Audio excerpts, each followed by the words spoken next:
అధికారం పోగానే అన్నీ ఇచ్చిన పార్టీకి హ్యాండ్ ఇచ్చారు. అలా బీఆర్ఎస్ గద్దె దిగిందో లేదో వాళ్ళ దారి వారు చూసుకున్నారు.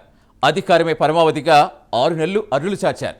గడిచాయో లేదో కారు దిగేసి కండువా మార్చేసి కాంగ్రెస్లోకి వెళ్ళిపోయారు. అక్కడ వేళ్ళ ఆటలు సాక ఆగమైపోయారు. ఉండాలా వెళ్ళాలా అనే సందిగ్ధంలో కొట్టుమిట్టాడుతున్నారు. ఏజ్ బారైనా అధికార దాహం తీరలేదా? వాళ్ళ ఆరాటం పోరాటం ప్రయారిటీ పదవుల కోసమేనా లేదా ప్రజల కోసమా? ఉమ్మడి ఆదిలాబాద్లో ఆ గురు శిష్యుల పైన పెట్టు వారి రాజకీయ రంగులు ఎలా ఉన్నాయో ఈ స్టోరీలో చూద్దాం.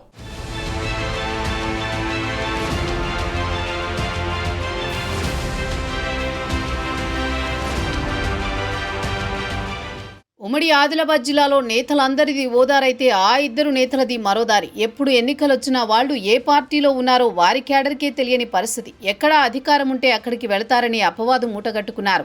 కాలం మారే కొద్దీ పార్టీలు మారినా వాళ్లలో కొంత మార్పు కనిపించినా చివరకు నేతల్లో నైరాస్యమే ఆవహించింది. ఒక నేత ఇప్పటికే చేరిన పార్టీకి రామ్రామ్ చెప్పేగా మరో నేత గోడ దూకేందుకు సిద్ధమయ్యారు.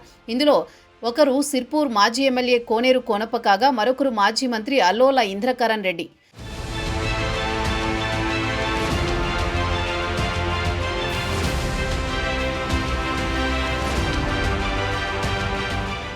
ఇకపోతే 1980ల ప్రారంభం నుండి క్రియాశీల రాజకీయాలలో ఉన్న ఐక్యరెడ్డి 1999 నుండి 2009 వరకు కాంగ్రెస్ పార్టీ తరపున ఎమ్మెల్యేగా ఎన్నికయ్యారు.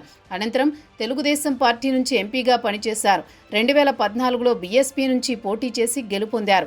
అనంతరం బీఆర్ఎస్లో చేరి మంత్రి అయ్యారు. 2018లో సైతం బీఆర్ఎస్ నుంచి గెలిచి రెండోసారి మంత్రిగా పనిచేశారు.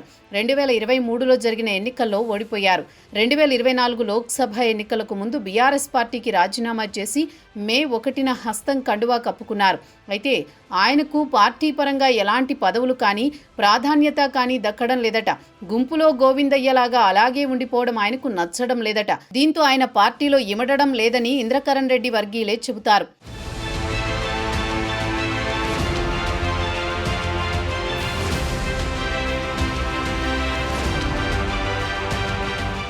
తాజాగా వరదల సమయంలో ఆయన చేసిన హడావుడి సోషల్ మీడియా వేదికగా రచ్చకెక్కింది. 2 రోజుల కిందట ఓ ఛానల్కి ఇచ్చిన ఇంటర్వ్యూలో సైతం ఇంద్రకరణ్ రెడ్డి పార్టీ తనను వాడుకోవడం లేదంటూ చెప్పుకొచ్చారు. కాంగ్రెస్ పార్టీ తనను గుర్తించడం లేదని చెప్పడం వెనుక ఉన్న మతలబు ఏంటనే దానిపై పార్టీ శ్రేణులు ఆలోచనలో పడ్డారు. ఆయన వ్యాఖ్యల వెనుక పార్టీకి సేవ చేయాలనే ఆరాటమా, పదవులు పొందాలనే పోరాటమా అనే చర్చ రాజకీయ వర్గాల్లో ఆసక్తిగా మారింది. ఇక్కడ గురువు పరిస్థితి ఇలా ఉంటే ఇక శిష్యుడు కోనప్ప సైతం కాంగ్రెస్ పార్టీపై ఆగ్రహంతో ఉన్నారు.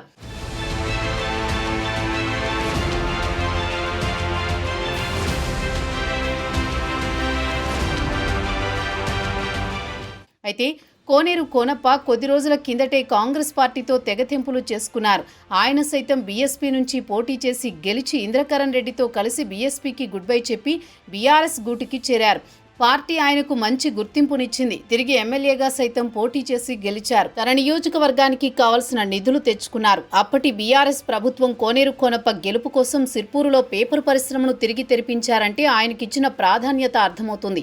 అయితే బీఆర్ఎస్ ప్రభుత్వం ఓడిపోవడం, కాంగ్రెస్ అధికారంలోకి రావడంతో ఆర్ఎస్ ప్రవీణ్ రాకను సాకుగా చూపుతూ కాంగ్రెస్ గూటికి చేరారు కోనేరు కోనప్ప.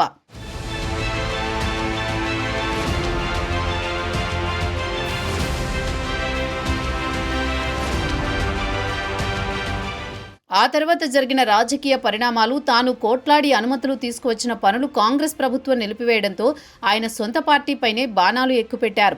ఆ తర్వాత ఒంటరిగా బరిలో ఉంటానని, కాంగ్రెస్ పార్టీకి దూరంగా ఉన్నానంటూ కోనేరు చెప్పుకొచ్చారు. అయితే ఆయన మాట్లాడే సమయంలో కేసీఆర్ దేవుడంటూ కాంగ్రెస్ పార్టీని విమర్శించడంతో ఆయన ఖచ్చితంగా బీఆర్ఎస్ వైపు మొగ్గు చూపుతున్నారని రాజకీయ విశ్లేషకులు చెబుతున్నారు. కోనప్ప బీఆర్ఎస్ నేతలతో టచ్లోకి వెళ్లినట్టు కూడా స్థానిక కారు పార్టీ నేతలు అనుమానాలు వ్యక్తం చేస్తున్నారు.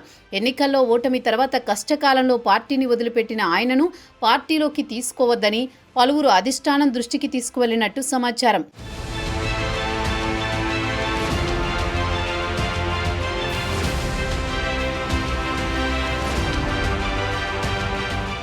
అయితే ఇక్కడ ఎమ్మెల్యేగా పోటీ చేసిన ఆర్ఎస్ ప్రవీణ్ కుమార్ను అచ్చంపేటకు కానీ బెల్లంపల్లికి కానీ పంపించి కోనేరు కోనప్పకి ఇక్కడ టికెట్ ఇచ్చేలా అధిష్టానం ఆలోచిస్తున్నట్టు సమాచారం.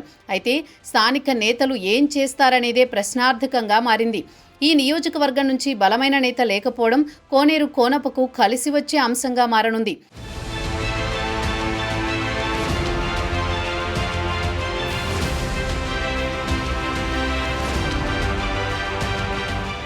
ఇక అదే సమయంలో అల్లోల ఇంద్రకరణ్ రెడ్డిని తిరిగి బీఆర్ఎస్లోకి తీసుకుంటారా లేదా అనేది $1 మిలియన్ ప్రశ్న. ఆయన కాంగ్రెస్లోకి వెళ్లడానికే నానా తంటాలు పడాల్సి వచ్చింది.